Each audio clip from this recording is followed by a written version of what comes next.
So you all know I don't usually title my sermons. I just find it's a whole lot of pressure to try to be really clever way too early in the week to get a title to Jerry for the Bulletin every week. So I usually just go with it. But this week, and I think maybe it's because I've been on a bit of a 90s music kick. But this week I thought of Too Late for the Bulletin, but I thought of the perfect title for my sermon. Isn't it ironic? I'm not saying it's ironic that I thought of the title. That is the title that I thought of for the sermon. Isn't it ironic? Because you have this first line, which when mom kind of stopped after reading it because the test got small, I thought she just stopped because it is such a terrible and awful thing, right? That the Pharaoh says, every son that is born to the Hebrews shall be thrown into the Nile, but you shall let every daughter live. It's terrible to say to throw all of the male babies into the Nile. And also, considering the story that is right before this about the two midwives who refused to kill the Hebrew babies when the Pharaoh commands it, and the story we're about to hear about all the women keeping Moses alive despite the Pharaoh's orders, it actually seems like if the Pharaoh were really smart, he might have had the female babies be the ones thrown into the river because they seem to be the ones causing more problems for him. So that piece of it seems pretty ironic, that he's most worried about the boys when it's actually the girls that are causing him problems. There's also this little irony, which you have to either know Hebrew or, like me, just read things written by people who know Hebrew to pick up on. But this basket that Moses's mom puts him in, the word that's used for it is the word that's used for the ark in Noah's ark. These are the two places in scripture we see this word. And of course, to think about the huge ark, which would have been a story people hearing this story are familiar with, and an association that would be made of this huge ark with every kind of animal and Noah's entire family. And to call this little bitty basket with a baby in it an ark, it's kind of ironic. And I also think it's ironic that in this whole piece, this whole part of the story that we heard, the only character that gets a name is Moses, who's also the character that doesn't do anything, right? Moses is just laying there the entire, going wherever these women pass him around to, but he's the only one who gets a name. Now, we do eventually in scripture learn the name of Moses' mother, which is Jochebed. And we certainly know the name of his sister, and you may not have even realized that she wasn't named in this passage because you fill in Miriam's name when you hear about Moses' sister standing there watching him. It was Miriam, of course. The princess, though, who is from societal standards the most important, the most powerful figure in the story, we never know her name. It remains a mystery.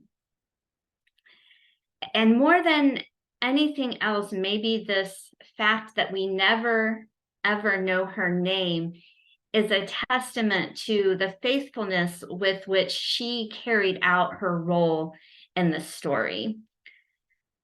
In writing about the princess, the Hebrew scholar Dr. Will Gaffney identifies Pharaoh's daughter as an ally of the Hebrew people. And she explains that an ally is a person who uses his or her privilege to work for justice on behalf of the oppressed people, right? So of course, the princess has the privilege of being an Egyptian and being royal.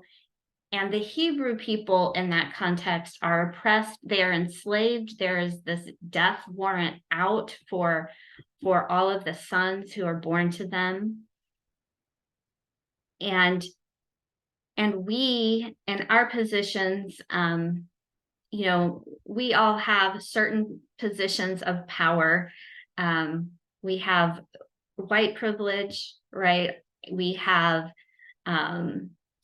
some of us have gender privilege, we have economic privilege, maybe we have privilege or power that's associated with a job or a position that we might have.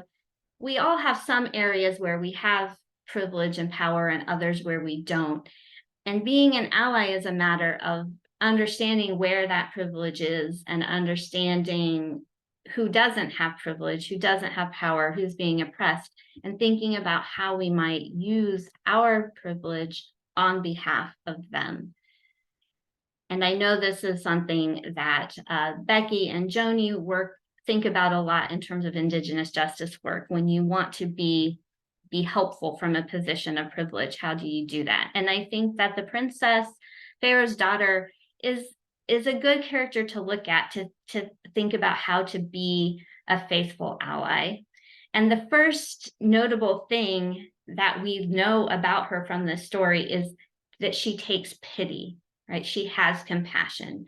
She notices that there's a baby in a basket in the reeds. She doesn't even have to be paying attention, but she is. She's paying attention, and then she has compassion for this oppressed individual, and by extension, the people that he is part of who are being oppressed. And as in the acts that she chooses out of her compassion, she is taking a risk. I mean, the Pharaoh is quite obviously from the story not a nice guy. There's no guarantee that he would not harm her for breaking the rules that he set up. We don't know what her relationship is with him or where she sits within the household of Pharaoh, how many daughters he has, how old she is, so many things we don't know. But it's certainly a risk to go against the Pharaoh and a risk to go against her father. And one of the big risks that she takes, which I think is the risk that we are most likely to face if we choose to be good allies, is the risk of harming relationships that she has, right? Most of us are not in positions where being an ally will get us killed. There are people who are in those positions, but we are all in a position of where being an ally could harm relationships, right? If you are with a friend who is making racist jokes and you want to be an ally and say something about how that is not okay, you're risking harming that relationship you have with your friend. And the Pharaoh's daughter risks her relationship with her father by bringing an enemy into the household, by refusing to follow the rules that he has. And she risks her comfortable place within the order of the palace. Another thing that she does is that she follows the lead of the oppressed people. This isn't a plan that she constructs and then goes and tells the Hebrew people. She doesn't walk to the house of Moses' mom and say, I'm going to adopt your son, give him to me. She receives it and becomes part of the plan that Moses' mother and sister are putting into place.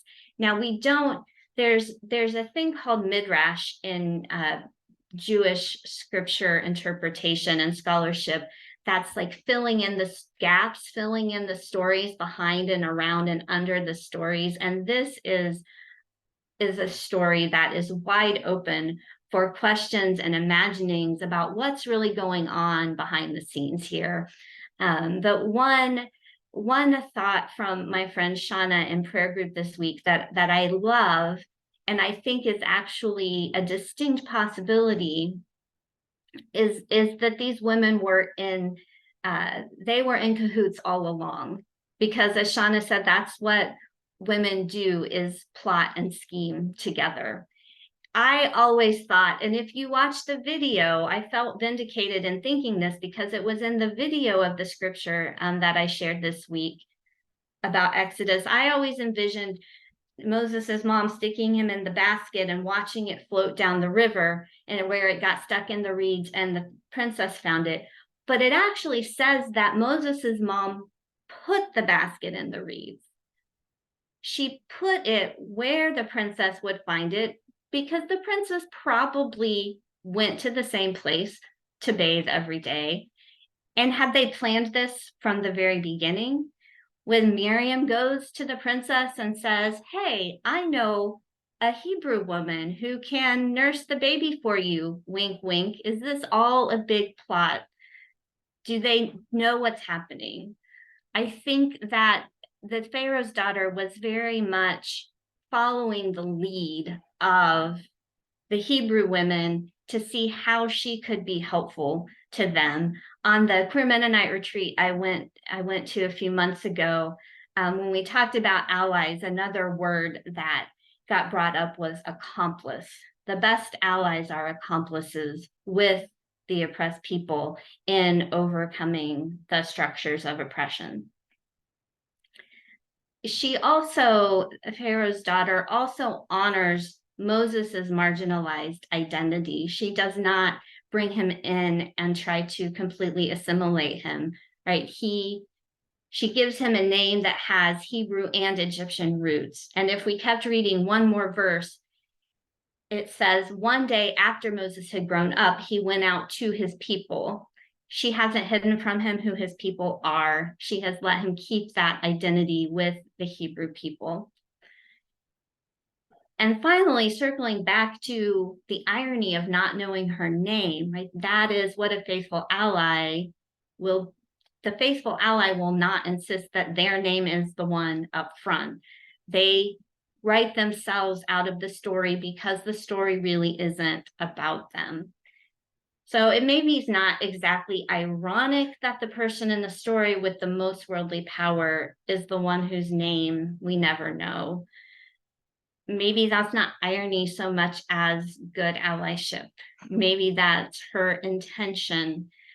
Maybe she rightly let Jochebed and Miriam shine as the stars of the story whenever she told it. When she told Moses about his loving and clever mother who refused to comply with Pharaoh. When she told her friends about the brave and savvy teenager who made a deal that allowed her baby brother to remain in their family for a while. And then I can imagine when she talked to her dad, maybe she conveniently forgot their names. "I don't know, Dad, just some Hebrew lady, could be anybody, don't worry about her," right? A faithful ally knows when to say their names and when not to say their names. A faithful ally is one who uses their privilege to work toward justice for the oppressed. And in using their privilege in this way, they often lose some of the privilege. And stepping into their power as an ally, they're called to give away their power to those on the margins. Isn't it ironic? Isn't it ironic that the last will be first and the first will be last, that those who wish to save their lives will lose it and those who wish to lose their lives will find them?